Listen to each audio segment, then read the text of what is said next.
So periodically I see questions about what's going on in Georgia. Why are the people protesting? Why are tens of thousands of people in the streets? And so we're going to talk about that. So there was a foreign agents bill, and I'm going to describe it in some detail using two different articles. But let's just see here, there was fights on the floor of the parliament. This was the one just 2 days ago. There was one when the bill was first introduced as well. There were arrests in the streets and some pretty brutal crackdowns, and again, tens of thousands of people coming out to protest. So what are they protesting about? Okay, so here, the first article from NPR. Georgian lawmakers approve a foreign agents bill as country braces for more protests. So what's going on here? Supporters say that this law is about the people that want this bill to go forward and become a law, say that this law is about transparency and preventing outside influence on Georgian politics. But these are supporters who are already pro-Russian, who aren't probably going to be focusing on what Russia is doing to influence Georgia.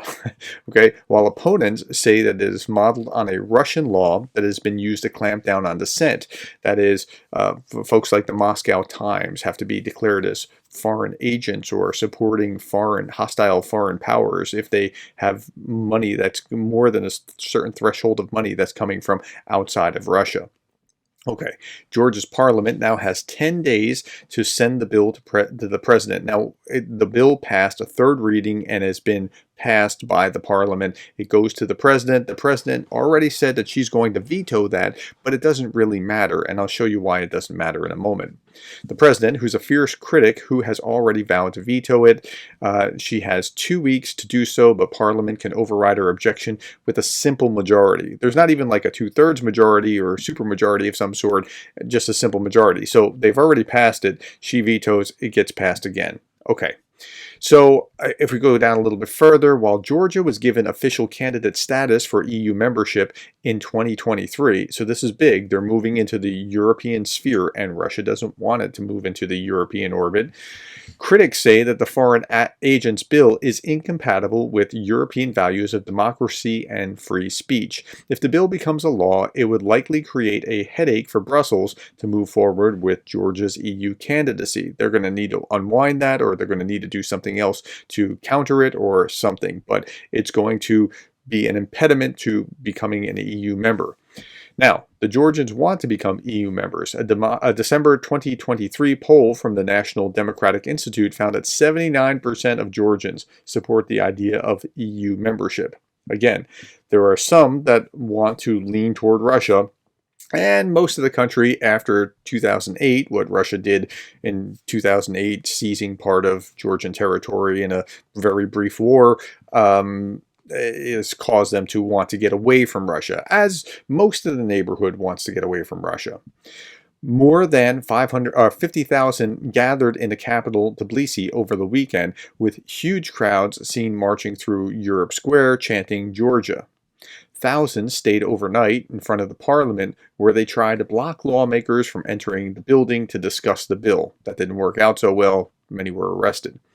Mass security eventually showed up to disperse the crowds in the early morning hours, using water cannons, tear gas, rubber bullets to remove people. And so we got to look at what happens next here. So again, this is just a picture of what was going on. 13 people arrested following protests in Georgia, and this was just one day. There's multiple days of this.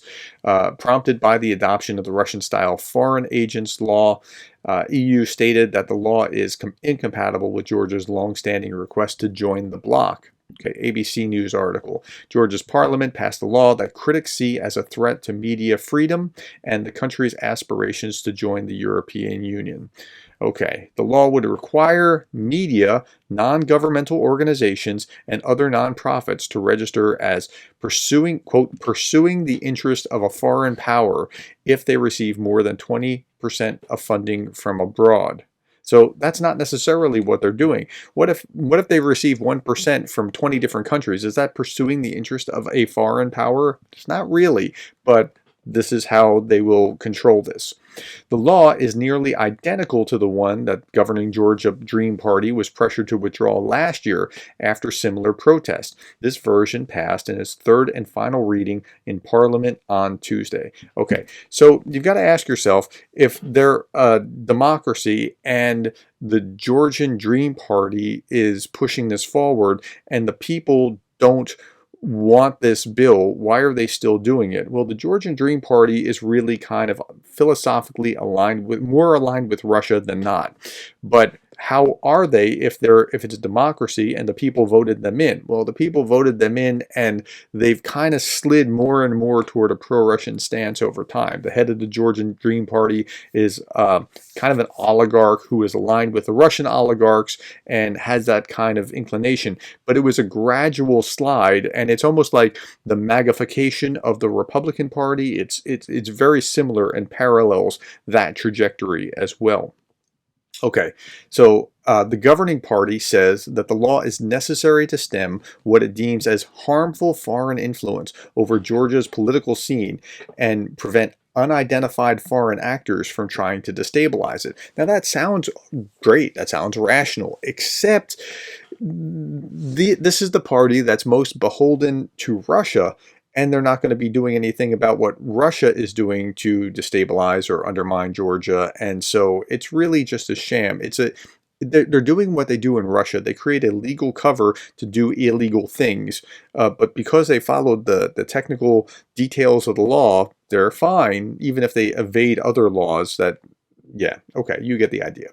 The opposition denounces it as the Russian law because Moscow uses similar legislation to stigmatize independent news media like the Moscow Times and organizations critical of the Kremlin.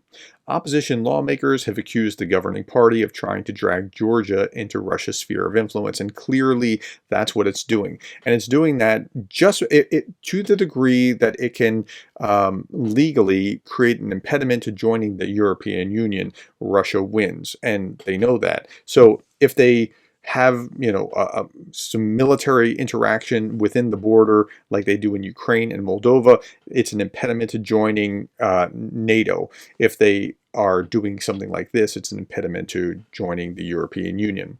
The law will be sent to the president, but as we already described, the Georgian Dream Party has a majority sufficient for an override veto, and it's only 50%, and so it'll be vetoed and it'll be overridden, and that's almost a fait accompli. 2008, Russia fought a brief war with Georgia, which had made a botched attempt to regain control over the breakaway province of South Ossetia. Moscow then recognized South Ossetia and another separatist province, and so there's bad blood between Georgia and the Russians already. Tbilisi cut diplomatic ties with Moscow, and that's where they are. So that explains all of this protest. But really, I think it's just symbolic of many of these neighbors of Russia since the collapse of the Soviet Union who don't want to be part of the Russian orbit anymore. And so really, this is where they are. They just don't want to go back there. Okay, I hope that explains what has happened in Georgia, why it's happening, and what the nature of the bill is, and what the effect of the law will be if it becomes law. Thank you for your time. Thank you for the likes, the shares, the subscribes. Put your questions and comments below, and I'll be looking for them. Thank you for being the kind of person that cares about Ukraine.